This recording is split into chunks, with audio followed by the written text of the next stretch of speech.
আজকে চলে আসলাম আমরা আবার ক্লাস 11 একটি ক্লাস নিয়ে। আজকে করাবো আমরা ক্লাস 11 এর প্রথম সেমিস্টারের প্রথম চ্যাপ্টার ভৌত রাশির পরিমাপ ও মাত্রা।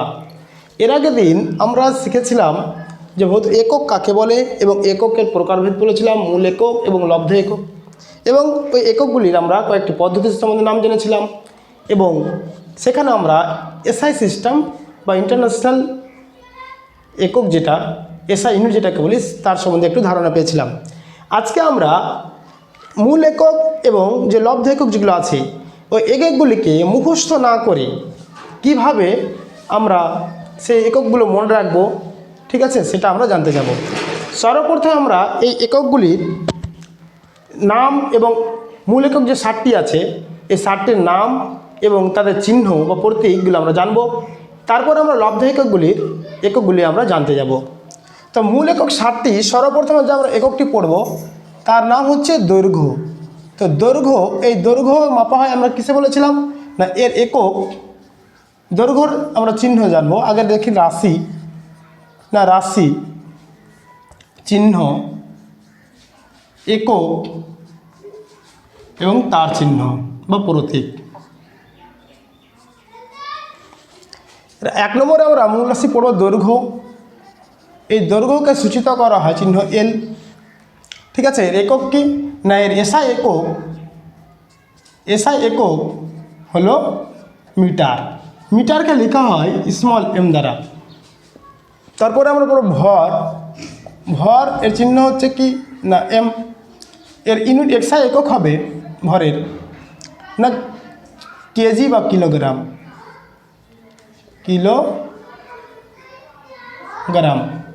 এর প্রতীক হবে কেজি, ঠিক আছে।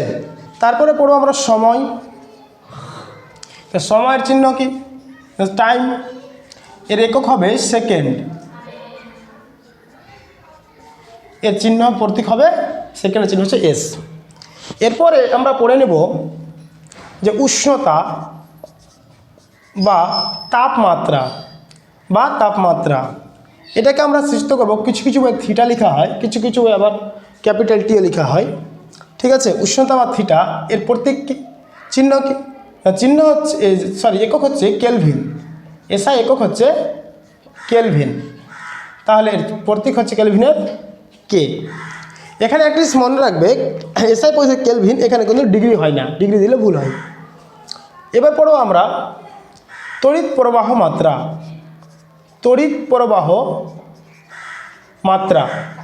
তাহলে তড়িৎ প্রবাহ মাত্রা এটাকে আমরা সূচিত করি আই দ্বারা। এর একক হয় অ্যাম্পিয়ার,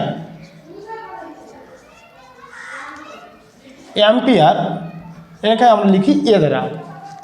একই রকমভাবে আমরা পদার্থের পরিমাণ, ঠিক আছে, এটাকে আমরা লিখি এন স্মল এন দ্বারা। এর একক হয় মোল, একে আমরা প্রতীক হচ্ছে MOL, মোল। এবারে আমরা জানবো না দীপন প্রবল্য, ঠিক আছে, CD, একে বলা হয় ক্যান্ডেলা,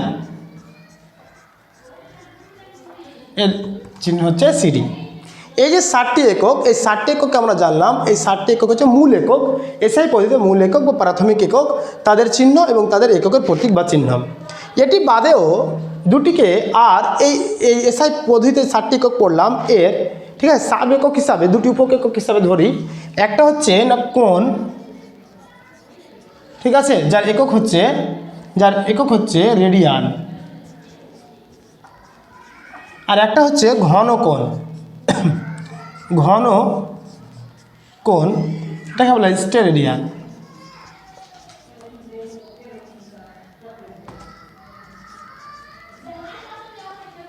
তাহলে আমরা জানলাম কোণ এবং ঘন কোণ, ঠিক আছে। তাহলে কোণের একক কী জানলাম না, কোণ হচ্ছে রেডিয়ান এবং ঘন কোণ তার একক জানলাম আমরা স্টেরেডিয়ান, ঠিক আছে, স্টেরেডিয়ান বা ঘন কোণ।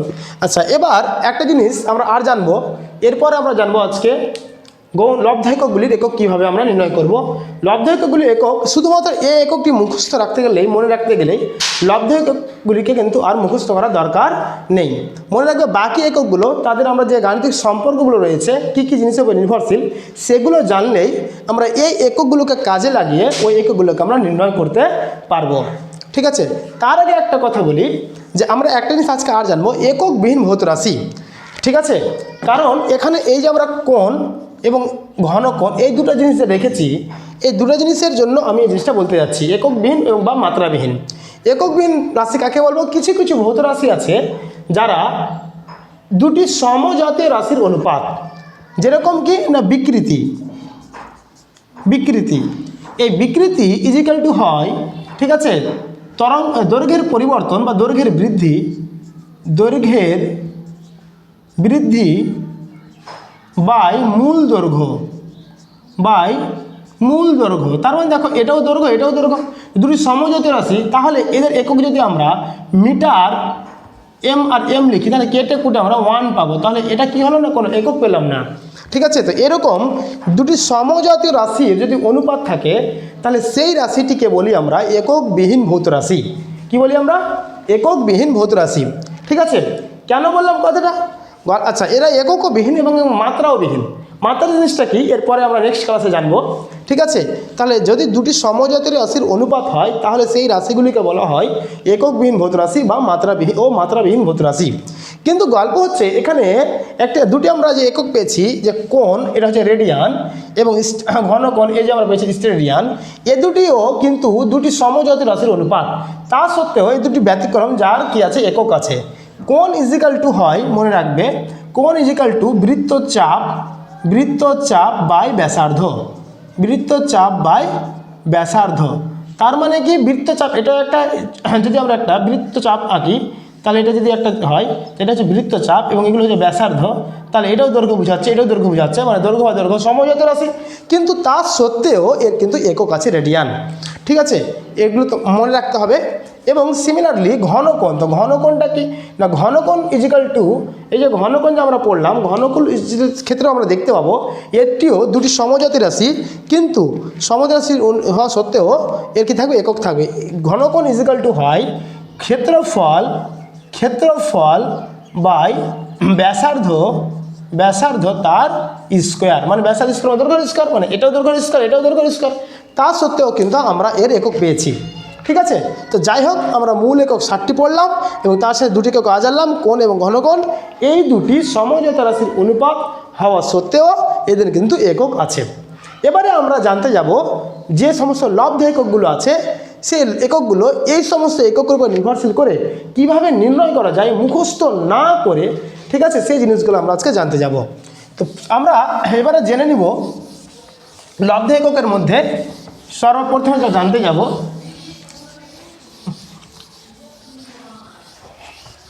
না ক্ষেত্রফল।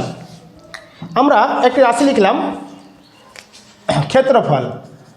তাহলে এই যে ক্ষেত্রফল, তো ক্ষেত্রফল ইজিক্যাল টু কী হয় না, ক্ষেত্রফল ইজিক্যাল টু হয়, যদি বড় ক্ষেত্র থাকে তো বাহু স্কোয়ার, আর যদি আয়তের ক্ষেত্রে দৈর্ঘ্য গুণিত প্রস্থ, তো দৈর্ঘ্য হচ্ছে দৈর্ঘ্য আর প্রস্থটাও দৈর্ঘ্য বোঝায়। তার মানে আমরা লিখতে পারি বাহু স্কোয়ার বা বাহু গুণিত বাহু। এবার বলো বাহুটা কি একটা দৈর্ঘ্য, তাহলে দৈর্ঘ্যের একক কী হয় না, দৈর্ঘ্যের একক হবে মিটার। তার মানে এর একক হলো মিটার স্কোয়ার, বা এটাকে আমরা বর্গ মিটারও বলতে পারি। মিটারের চিহ্ন কি পড়েছিলাম, এম, তার মানে এর কাছে আমরা এম স্কোয়ার লিখতে পারবো। আমরা কোন পদ্ধতিতে করছি না, এসআই পদ্ধতিতে। ঠিক আছে, যদি আমরা সিজিএসে করি, তাহলে এটা হবে সেমি স্কোয়ার, কারণ আমরা জানি সিজিএস পদ্ধতিতে একক হয় কি, সেন্টিমিটার বা সেমি হয়। সিমিলারলি যদি আমরা এফপিএস পদ্ধতি নিই, তাহলে ওটা হবে ফুট স্কোয়ার। ঠিক আছে, আচ্ছা, এবারে আমরা জানবো, দেখো আয়তন। তাহলে আয়তন ইজিক্যাল টু কি না, আয়তন ইজিক্যাল টু আমরা জানি দৈর্ঘ্য গুণিত প্রস্থ গুণিত উচ্চতা, মানে তার 3টি মাত্রা। বা যদি ওটা ঘনক আকৃতি বস্তু হয়, তাহলে লিখতে পারবো বাহু কিউব। বাহু মানে কি, দৈর্ঘ্য, তো দৈর্ঘ্য তাহলে কি হবে না, মিটার, তাহলে মিটার তার কি হবে না, কিউব, যেটাকে আমরা ঘন মিটার বলি। কিউব থাকলে কি বলি আমরা, ঘন মিটার। এটাকে কি লিখতে পারবো, তাহলে মিটার তার কিউব লিখতে পারবো। এটা হচ্ছে এসআই ইউনিট। যদি সিজিএস লিখতে যাও, তাহলে সিজিএস হবে সেমি তার কিউব। ঠিক আছে, দেখো মুখস্থ করতে হচ্ছে কি, মুখস্থ কোনো ব্যাপার নেই। তাহলে মূল বিষয় কোনটা, এই সম্পর্কটা, সম্পর্ক যদি মাথায় থাকে তাহলে বা রিলেশন ওটা কী কী একক রাশির উপর নির্ভরশীল, যদি আমরা জানতে পারি মূল রাশিটা কী কী রাশির উপর নির্ভরশীল, তাহলে কিন্তু তার একক দেখো খুব নিমিষে খুব সহজে কিন্তু হয়ে যাচ্ছে। এবারে আমরা জেনে নিব ঘনত্ব। তাহলে ঘনত্ব মানে কি না, ঘনত্ব মানে আমরা জানি না ভর বাই আয়তন। কি জানি না, ভর বাই আয়তন। তাহলে ভরের একক কি হয় না, ভরের একক আমরা একটু আগে পড়লাম, লিখেছিলাম, কি লিখেছিলাম না কিলোগ্রাম, কিলোগ্রাম বা কেজি। আর ডিভাইড বা আয়তনের একক কি পড়লাম না বাহু কিউব, আয়তনের একক মিটার কিউব, মিটার তার কিউব। তাহলে কি হলো না কেজি, এই যে বাইকে লেখা হয় পার করে লেখা হয় মিটার কিউব। ঠিক আছে, আচ্ছা এটাকে আমরা একভাবে আর লিখতে পারি, এই যে কেজি বাই সূচকের নিয়ম অনুসারে এই যে এটা বাই মানে নিচে আছে, ভাগ হয়ে আছে, যখন এটা উপরে যাবে তাহলে এখানে -3 লেখা যায়। আচ্ছা এর যেটা যদি আমরা সিরিয়াস পদ্ধতি লিখতে যাই তাহলে কি হবে, কেজির জায়গাতে হবে গ্রাম আর মিটারের জায়গাতে হবে সেমি, তার মানে সেমি তার মাইনাস কিউ হবে। ঠিক আছে, একই রকমভাবে ঘনত্বের পরে যদি আমরা দেখতে যাই, যদি বেগ, তাহলে বেগ ইজিক্যাল টু কী হবে না, বেগ মানে আমরা জানি স্মরণ বাই সময়। তাহলে স্মরণটা কি না, স্মরণটা বোঝায় দ্রুত বা দৈর্ঘ্য বোঝায়, তাহলে এটা হবে কি একক না মিটার, এবং সময়ের একক কী হবে না সেকেন্ড। তাহলে কি হলো না মিটার পার সেকেন্ড, তো মিটারকে লিখি এম, এস মানে সেকেন্ড। আচ্ছা এর মাথায় কিছু মানে 1 আছে, তাহলে এটাকে আমরা এম, এই যে বাইকে যদি আমরা তুলি তাহলে এস তার মাথায় -1। কেন, কারণ এখানে এসের মাথায় কিছু নেই মানে 1 আছে, আর ভাগ যদি উপরে যায় তো কী বললাম সূচকের নিয়ম যে ওটা মাইনাস হয়ে যাবে। একই রকমভাবে তাহলে সিজিএসে থাকলে কী হবে না সিএমই সেকেন্ড -1। ঠিক আছে, আচ্ছা একই রকমভাবে আমরা ত্বরণ দেখতে যাই, তো ত্বরণ মানে কি না, ত্বরণ মানে হলো বেগের পরিবর্তন, ত্বরণ মানে বেগের পরিবর্তন বাই সময়। তার মানে কি এর যদি আমরা একক জানতে যাই তাহলে বেগের একক বাই সময়ের একক, তো বেগের একক কী পেলাম না, বেগের একক পেলাম মিটার সেকেন্ড -1, আর বাই ফের একটা আবার সময়, তার মানে কি সেকেন্ড। তাহলে একটা সেকেন্ড আবার এখানে আছে, তো আগে থেকে একটা -1 আছে, আর এই 1টা আবার -1 হবে, তাহলে কি লিখতে পারবো না মিটার সেকেন্ড -2। তাহলে সিজিএসে কী হবে না সেমি সেকেন্ড -2 বা ইনভার্স 2। ঠিক আছে, ত্বরণ গেল। এবার এভাবে আমরা কী করতে পারবো না, বলের যদি একক বের করি বল, তাহলে বল মানে কি না, বল মানে হয় ভর গুণিত ত্বরণ, বল মানে হচ্ছে ভর গুণিত ত্বরণ। তাহলে ভরের একক কি না, ভরের একক হচ্ছে কেজি, এবং ত্বরণ একক কী পেলে না, ত্বরণ একক হচ্ছে মিটার সেকেন্ড -2। ঠিক আছে, তাহলে কেজি মিটার সেকেন্ড -2। এর এসআই পদ্ধতি একটা সংখ্যা, একটা নাম আছে। ঠিক আছে, যদি এসআই ইউনিট হয় তাহলে এটাকে আমরা নিউটন বলি, কি বলি নিউটন, এবং সিজিএস যদি ইউনিট হয় এটাকে আমরা বলি ডাইন। ঠিক আছে, তাহলে 1 নিউটন ইজিক্যাল টু কি না 1 কেজি গুণিত 1 মিটার পার সেকেন্ড স্কোয়ার। ঠিক আছে, আমরা নিউটনের সংখ্যা ছোটো ক্লাসে পড়েছি যে 1 কেজি ভরের কোনো বস্তুকে যদি 1 মিটার পার সেকেন্ড স্কোয়ার ত্বরণ সৃষ্টি করতে যে বল লাগে তাকে নিউটন বলে, এখান থেকে আমরা সঙ্গও বলতে পারি। ঠিক আছে, 1 কেজি ভরের কোনো বস্তু যদি এই আমরা 1 মিটার পার সেকেন্ড স্কোয়ার ত্বরণ সৃষ্টি করতে যে বল লাগে তাকে আমরা কী বলি নিউটন বলি। ঠিক আছে, এই নিউটনটা ক্যাপিটাল কেন দিলাম, কারণ হচ্ছে একটু পরে আমরা এককগুলো লেখার নিয়মগুলো জানবো। ঠিক আছে, এককগুলো নিয়মগুলো একটু পরে আমরা জেনে নেব, কারণ এটা একটা সাইন নিউটন আমরা জানি যে সাইন্টিস্টের নাম অনুসারে আছে, সাইন্টিস্টের নাম অনুসারে হতে গেলে হলো ক্যাপিটাল হয়। তাহলে সিজিএস এসআই এককটা কী হলো নিউটন, আর এসআই এককটা হলো কি না ডাইন। ঠিক আছে, এই ডাইনটা যদি আমরা এইভাবে লিখি তাহলে কি হবে না, এখানে হবে গ্রাম জি, এবং এখানে মিটার মানে কি দৈর্ঘ্য বোঝাচ্ছে, তার মানে কি সেমি, আর কি হবে সেকেন্ড -2। তাহলে ডাইন ইজিক্যাল টু কি না 1 গ্রাম ভরে কোনো বস্তু যদি 1 সেমি পার সেকেন্ড স্কোয়ার ত্বরণ সৃষ্টি করে তাহলে সেটাকে আমরা 1 ডাইন বলবো। তো বলের এককে আমরা কি বলি, এই যে ডাইন, এই সিজিএস হচ্ছে ডাইন এবং এসআই হচ্ছে নিউটন।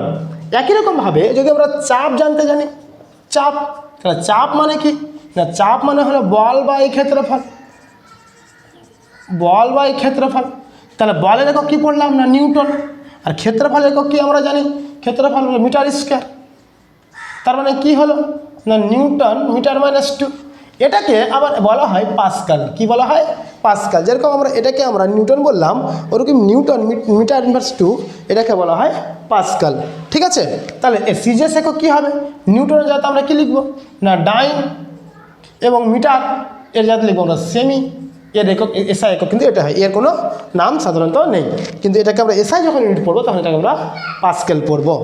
ঠিক আছে, একই রকমভাবে যদি আমরা কার্য জানতে যাই, কার্য, তাহলে কার্য মানে কি না কার্য মানে হচ্ছে দেখো বল গুণিত সরণ।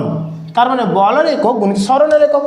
বলের একক বলো কি লিখেছি নিউটন, সরণ মানে কি দূরত্ব, সরণ মানে কি দূরত্ব, সরণ মানে কি মিটার, তাহলে কী হলো নিউটন মিটার। এই নিউটন মিটারকে বলা হয় জুল। জুলটা কেন ক্যাপিটাল লিখেছি তোমরা বুঝতে পারছো? একটু আগে বলেছিলাম যারা বিজ্ঞানের নাম অনুসারে হয় সেগুলোকে আমরা কি ক্যাপিটাল অক্ষরে লিখি। ঠিক আছে, আর যেগুলো বিজ্ঞানীর নাম অনুসারে থাকে না সেগুলোকে আমরা ছোট স্মল লেটারে লিখি, সোজা ওপরে লিখে থাকি। ঠিক আছে, এটা হলো কি জুল। একই রকমভাবে যদি এসআই ইউনিট আমরা সিজিএস ইউনিট জানি, তাহলে এটা কী হবে ডাইন ইন্টু সেমি। এই ডাইন সেমিকে বলা হয় আর্ক বলা হয়। কি বলা হয় না আর্ক। তার মানে দেখো প্রিয় ছাত্রছাত্রীরা আমরা কি জানতে পারছি যে আমরা দেখো এগুলো মুখস্থর কোনো গল্প আসছে কি, এখানে যদি আমরা এই সম্পর্কটা ভালো করে জানতে পারি তাহলে এই এককগুলো আমরা একইভাবে এরকমভাবে আমরা বের করতে পারছি। ঠিক আছে, তো যদি একই রকমভাবে যদি আমরা ক্ষমতা দেখতে চাই তাহলে ক্ষমতা কী হবে দেখে নাও। প্রত্যেকটা জিনিস সুন্দর করে এইভাবে চলে আসবে, কোনো টেনশন নেই।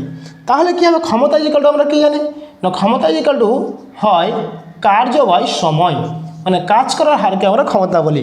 তাহলে কার্যের একক কি না জুল, যে পার সেকেন্ড মানে জুল পার সেকেন্ড। এটাকে এভাবেও লেখা যায় জুল সেকেন্ড মাইনাস 1। এটার আবার নাম আছে, যেরকম আমরা কেজি মিটার সেকেন্ড মাইনাস 2 কে নিউটন বললাম, নিউটন মিটার মাইনাস 2 কে পাস্কেল বললাম।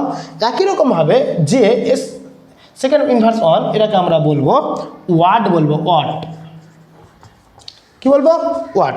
ঠিক আছে, এ যদি এসআই একক সিজিএস একক জানতে চাই তাহলে সিজিএস একক কী হবে না আর্গ পার সেকেন্ড। ঠিক আছে, এইভাবে একের পর এক আমরা প্রত্যেকটা একককে সুন্দরভাবে ভালোভাবে আমরা এইভাবে কি করতে পারবো না নির্ণয় করতে পারবো।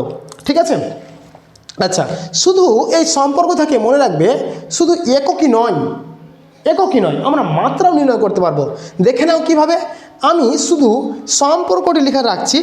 ঠিক আছে, কিন্তু এই যে আমাদের এই এককগুলো, এই এককগুলোকে আমি মুছে দিচ্ছি। ঠিক আছে, তাহলে মুছে দিই। এবার আমরা জানতে যাব মাত্রা।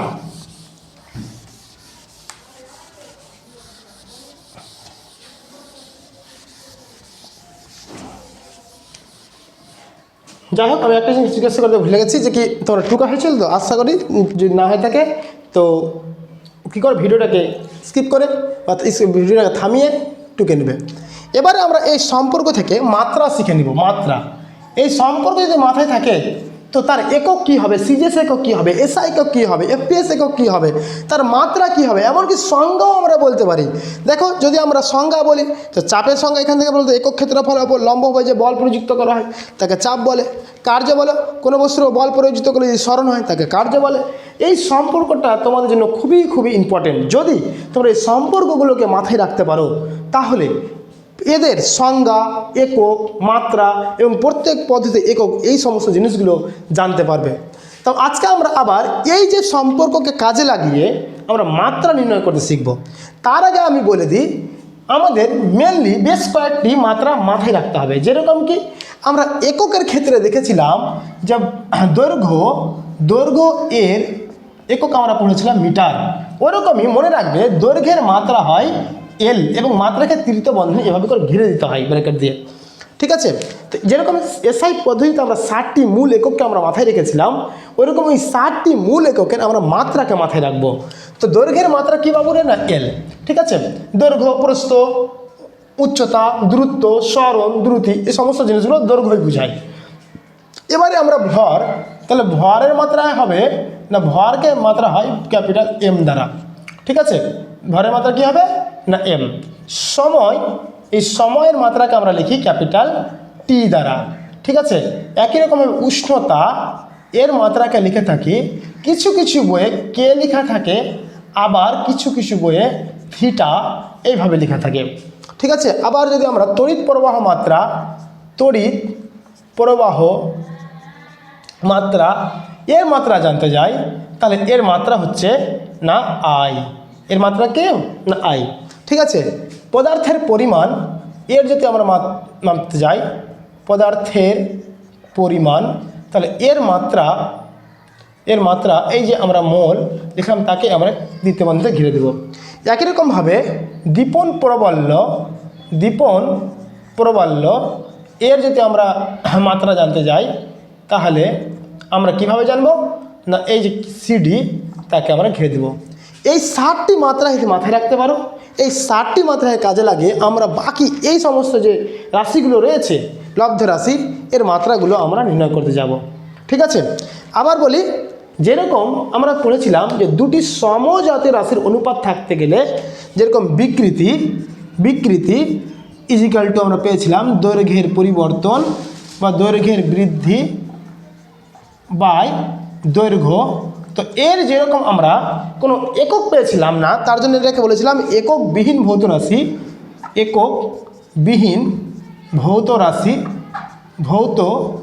রাশি। এটা সিমিলারলি এটা একই রকমভাবে মাত্রাবিহীন ভৌত রাশি হবে। কেন? কারণ দৈর্ঘ্যের মাত্রা কি হবে এল, আর এই দৈর্ঘ্যের মাত্রা এল, তো এল আর এল যদি চলে যায় তাহলে 1। ঠিক আছে, তো সাধারণত এটা কি হবে এককবিহীন যেরকম ভৌত রাশি একই রকমভাবে মাত্রাবিহীন ভৌত রাশি। তাহলে আমরা প্রিয় ছাত্রছাত্রীরা দেখে নিই, তাহলে এই যে 60টা একক, এই 60টা মাত্রা এটিকে আমাদের মাথায় রাখতে হবে। এটিকে তোমরা ঝটপট টুকে নাও। হয়েছে? ঠিক আছে, মুছে দিচ্ছি। এবার এই মাত্রাগুলোকে কাজে লাগিয়ে আমরা এদের মাত্রাগুলো বের করছি। কীভাবে বের করছি? দেখো, দৈর্ঘ্য মানে কি, ক্ষেত্রফল মানে কি বাহু স্কয়ার। তা বাহুটা কি না একটা দৈর্ঘ্য, তাহলে দৈর্ঘ্য যদি হয় তাহলে মাত্রা কী হবে এল। স্কোয়ার আছে তাহলে স্কোয়ার দিয়ে দাও, তাহলে এর মাত্রা হলো কি না এল স্কোয়ার। ঠিক আছে, আচ্ছা, এবার বাহু কিউব, দেখো আয়তন হচ্ছে বাহু কিউব, তা বাহু কিউব মানে কি এল কিউব, তাহলে কি হলো এল কিউব, তার মাত্রা হয়ে গেল। ঘনত্ব যদি আমরা মাত্রা নির্ণয় করতে যাই, তো ঘনত্ব মানে কি ভর বাই আয়তন, তো ভরের মাত্রা কী হবে এম, এবং আয়তনের মাত্রা কি হবে না এল তার কিউব, তাহলে কি হলো না এটাকে যদি আমরা ভাঙতে যাই তো এম এল তার মাথাতে -3। ঠিক আছে, এই কারণ যে আমরা জানি যে কোনো কিছু যখন নিচে থাকে তো ভাগ হয়ে থাকতে গেলে সেটা উপরে যেতে গেলে কি হবে না তার সূচকের চিহ্নটা মাইনাস চলে আসে। ঠিক আছে, একই রকমভাবে সরণ বেগ ইজিক্যাল টু কি সরণ বাই সময়। সরণ মানে কি কোনো কিছু আগে বললাম, সরণ মানে দূরত্ব বোঝায়, স্থান পরিবর্তন বা সরে যাওয়া, তার মানে মাত্রা হবে এল, এবং সময়ের মাত্রা হবে টি। তাহলে টি, এই টি এর কিছু নেই, মানে কি আছে 1 আছে, তাহলে এটা যদি আমরা উপরে চাপাই তাহলে কি হবে এল টি তার মাথায় -1। একটা জিনিস বলি, এই যে এগুলোতে আমরা নিচেরগুলোতে 1 দিচ্ছি কিন্তু উপর দিকে 1 দিচ্ছি না, কারণ এগুলোতে যদি 1 দেয় তাহলে সেটাও কিন্তু ভুল নয়, 1 দেওয়া যেতে পারে। একই রকমভাবে দেখো এখানে এল স্কোয়ার আছে, এটাকে কেউ যদি এভাবে লিখে যে m0 এল স্কোয়ার t0, তবুও কিন্তু ঠিক। কারণ কি কোনো কিছুর পাওয়ার যদি 0 থাকে তো তার মান 1 হয়। কত হয় 1, তার মানে এটাকে আমরা এভাবেও লিখতে পারি। একই রকমভাবে দেখো ত্বরণ ইজিক্যাল টু কি বেগের পরিবর্তন বাই সময়। তাহলে বেগের পরিবর্তন মানে কি বেগ মানে কি এল টি -1 বাই সময় মানে হলো টি। এই টি আবার কিছু না মানে 1 আছে, এটা কিন্তু আবার যদি উপরে তুলি তা আবার -1 হবে। আগে থেকে একটা -1 আছে আর এই টি এর জন্য আবার -1, তাহলে কি হলো এল টি -2। ঠিক আছে, তার মানে আমরা বুঝতে পারছি দেখো এই যে সম্পর্ক, এই সম্পর্ক থেকে আমরা মাত্রাও বের করতে পারছি। ঠিক আছে, বল ইজিক্যাল টু কি না বল ইজিক্যাল টু হচ্ছে ভর গুণিত ত্বরণ। তো ভরের মাত্রা কি এম, এবং ত্বরণের মাত্রা কি একটু আগে বললাম এল টি -2। তাহলে এর মাত্রাটা কি হবে না এম এল টি -2। ঠিক আছে, এবার চাপের যদি মাত্রা দেখতে যাই, চাপ মানে বল বাই ক্ষেত্রফল। তো বল মানে বলের মাত্রা কী পেয়েছি না এম এল টি -2 ইন্টু আচ্ছা চাপ বল বাই ক্ষেত্রফল ডিভাইডেড বাই ক্ষেত্রফল মানে এল স্কোয়ার। আচ্ছা এম দেখো এল এখানে কিছু না মানে একটা আছে আর নিচে আছে কটা আছে 2টা, তো এই 2টা যদি উপরে যেতে মাইনাস হবে, এই এক প্লাস আর মাইনাস, তাহলে কী হলো এল 1 - 2 আর টি মাইনাস তাহলে আগে থেকে 2 ছিল। তাহলে আমরা কি লিখতে পারি না, লিখতে পারি এম এল -1 মানে -1 থেকে যদি 1 বাদ -2 থেকে 1 বাদ দিই -1 টি মাইনাস 2। এইভাবে করে আমরা কিন্তু প্রত্যেকটা জিনিসের মাত্রাও কিন্তু নির্ণয় করতে যাব। ঠিক আছে, থ্যাংক ইউ, আজকে এই পর্যন্ত। এরপর দিন আবার আমরা মাত্রা বিশ্লেষণ পদ্ধতির মাধ্যমে বিভিন্ন সম্পর্ক রিলেশনগুলোকে আমরা প্রমাণ করতে যাব। Thank you.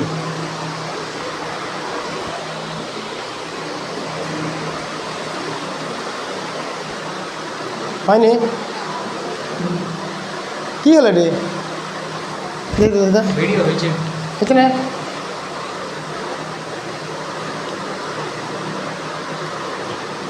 Low storage phone में स्लो डाउन क्लीन अप करবেন।